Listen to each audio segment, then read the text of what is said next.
Tu novela habla del exilio, Carlos. Sí, ¿Por qué este tema? es una categoría que la novela, me parece, por una parte se dedica a explorar, pero por la otra quizás también a inventar, porque lo que se trata justamente, me parece, es de poner en discusión las nociones del exilio político que tenemos o que hemos heredado de la modernidad, ¿no? Y cómo se pueden articular entonces como distintas formas de fuga y de pertenencia que no están inscritas dentro de los saberes convencionales. Eso un poco creo que es lo que intenta hacer la novela también, ¿no? Hay una invención de la idea del exilio, gente empezando porque hay gente que formalmente no se reconocen como exiliados, pero eso no significa que no lo sean también. Entonces, todo eso un poco la novela intenta explorarlo, intenta presentarlo, ¿no?, al lector. Y que es un exilio también que tiene que ver con el desarraigo interno, ¿no? Que es un poco lo que mencionas, cómo se siente. Tú a través de varios personajes, porque es una novela coral en este sentido, hablas de diferentes tipos de exilios y de diferentes formas de entender el desarraigo. Sí, sobre todo partiendo de una premisa fundamental, que no quería entender el desarraigo como una traducción de la nostalgia, ¿no? Sino el desarraigo como un sentimiento vivo, que está abierto, un sentimiento de exploración, un sentimiento de inventar como otros pertenencia, incluso de resignificar el pasado, resignificar el lugar de la ausencia, no desde la sublimación de ese pasado o de ese lugar, ¿no? Que ese siempre me parece como un relato pobre, un relato quizás que puede despertar sentimentalismos más directos, pero en cualquier caso es como un relato falso, sobre todo en un mundo tan eminentemente global. Las distancias son otras, ¿no? Las distancias con los lugares de los que saliste también se han estrechado. Entonces, ¿qué significa exactamente irse de un lugar hasta dónde te vas completamente?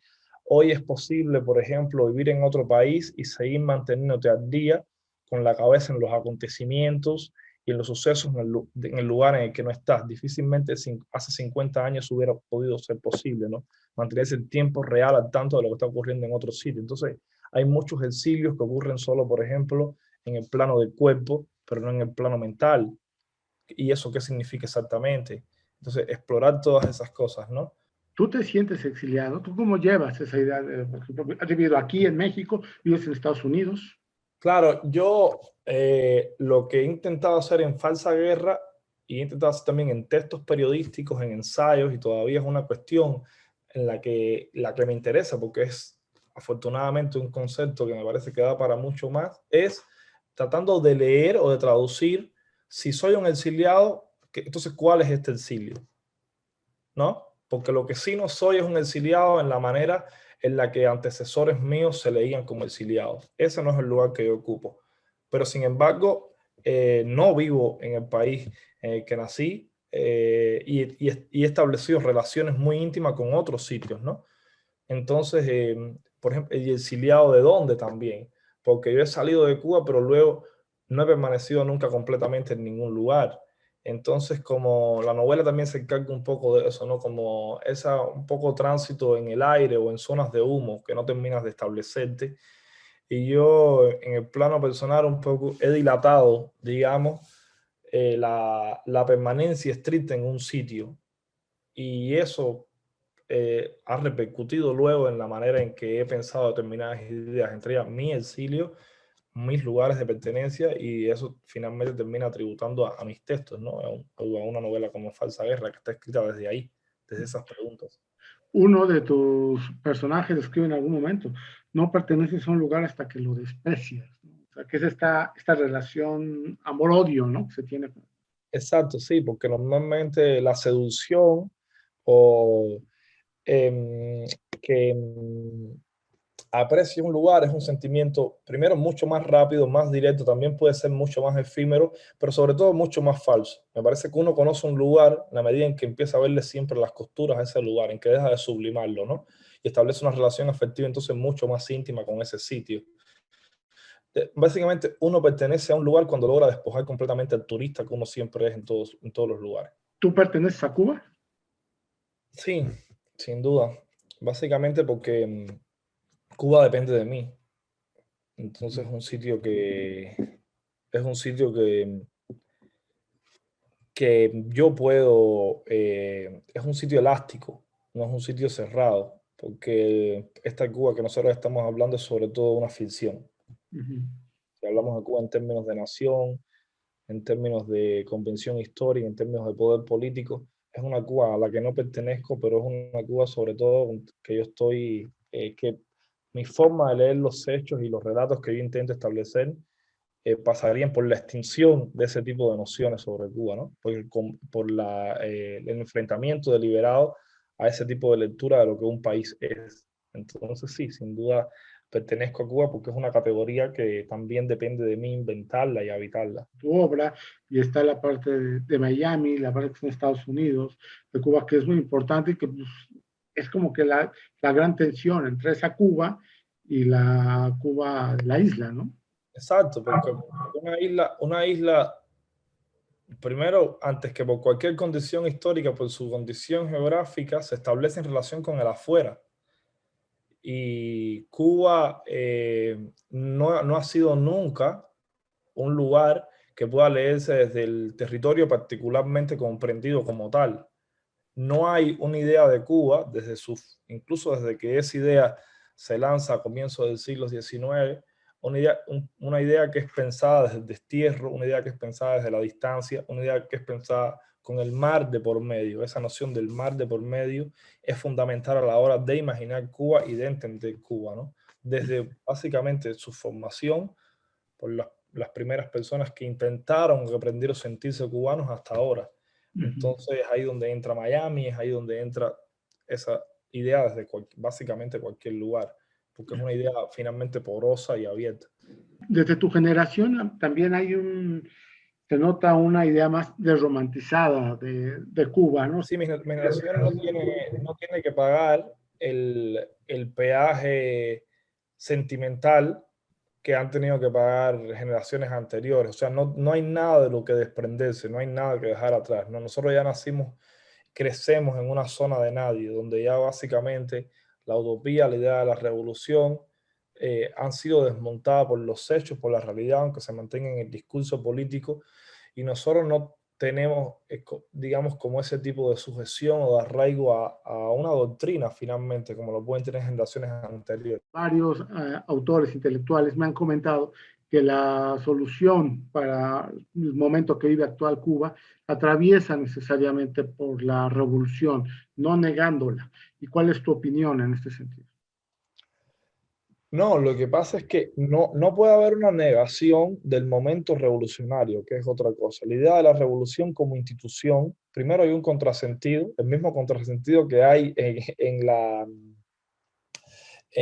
nominalmente en la institución del PRI, donde el Partido Revolucionario Institucional, exactamente lo mismo pasa en Cuba, ¿no? Donde la idea de revolución está tributando el concepto, responde a ideas que son justamente lo contrario de lo que debería ser, ¿no? Estamos hablando de un Estado ya sedimentado, de un Estado reaccionario, obsoleto, que no propone el cambio. Entonces, lo que habría que reivindicar más que la revolución es el momento revolucionario, es ese momento de quiebre que justamente es en que se encuentra Cuba ahora, ¿no? Con esa posibilidad latente. No sé si va a ocurrir. La historia también conoce muchos momentos que se han dilapidado y este también podría ser uno, pero en cualquier caso lo que habría que reivindicar es justamente esa potencia, ¿no? Esa potencia revitalizadora que naturalmente la revolución la tuvo, pero que se agota, ¿no? Y que luego, en cuanto se agota, prostituye también, porque empieza a hablar de algo que no está sucediendo o que ya no contiene, ¿no? Un régimen tan casposo como puede ser el cubano, genera también formas de oposición que son los reflejos especulares de ese régimen, ¿no? Entonces, establece como un juego ideológico que se mueve entre formas muy conservadoras y muy reaccionarias normalmente, incluso aunque formalmente parezcan estar opuestas al régimen, en realidad su estructura, sus lugares de enunciación son similares a los lugares del régimen, la forma en la que el lenguaje es utilizado, las propuestas políticas que salen de ahí.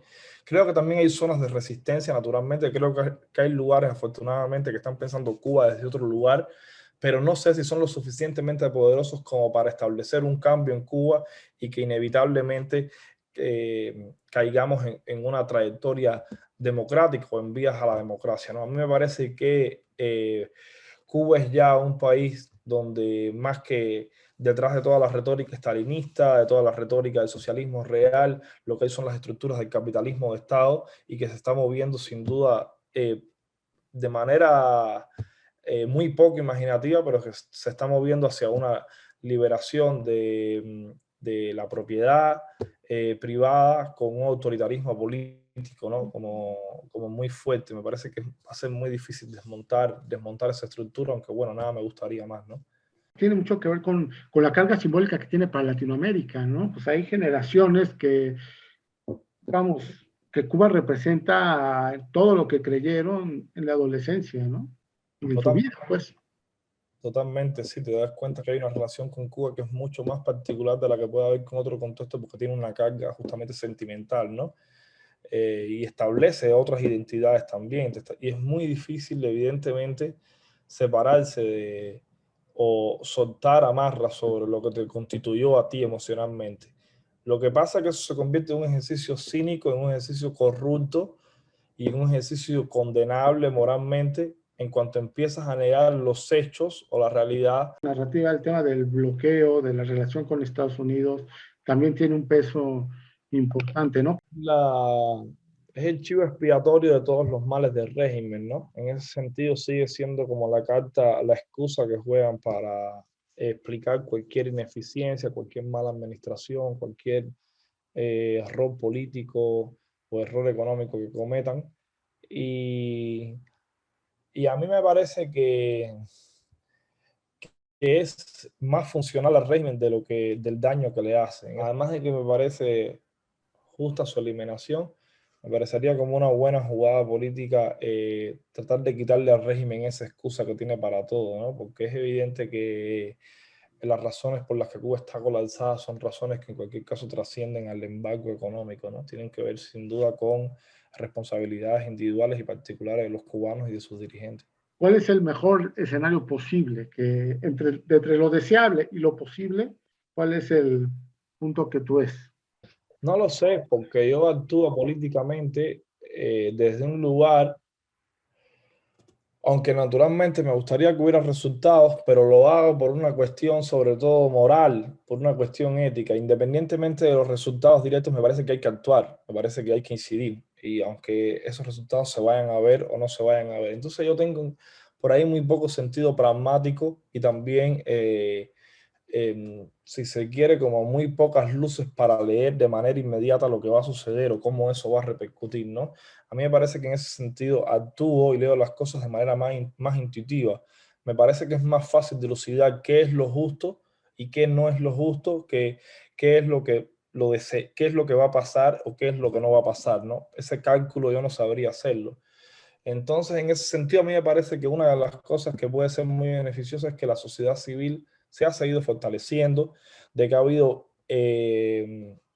muy marcadamente una pérdida del miedo o un reconocimiento del miedo también por parte de los individuos, y eso supone también como un grado de conciencia cívica más importante, ¿no? Una zona, digamos que optimista sería que cualquier cambio político que vaya a haber sobre Cuba quizás haya que contar ahora con más fuerza que antes con la gente, que era un actor que hace 3 o 4 años iba a estar completamente ausente de diálogo, de conversación o de cambio de régimen, ¿no? Y que quizás ahora no sea tan así. Me parece que ahora no es tan así. Y eso en cualquier caso es esperanzador, sin duda. ¿La Cuba de Miami y la de la isla es realmente reconciliable o no? ¿O es más la imagen, la idea que se transmite desde las cúpulas políticas que no lo que en realidad es? Es la misma Cuba. Uh-huh. No hay absolutamente ninguna diferencia ni ninguna distancia hoy entre la Cuba de Miami y el territorio cubano. De hecho, no hay tal cosa como la Cuba de Miami. Uh-huh. Son lugares que están completamente integrados y en términos de experiencia, de intercambio cultural, intercambio vital, familiar, íntimo, el estrecho de la Florida es una zona que ha sido completamente dragada. Ya no hay la distancia que podía haber cuando se leían esa idea. La Cuba de Miami es un concepto que pertenece más bien a la lógica de la Guerra Fría. Y hace muchos años Cuba salió de ese lugar, aunque como tú dices, en términos estrictamente políticos, se siga leyendo desde ahí, ¿no? Pero eso es falso.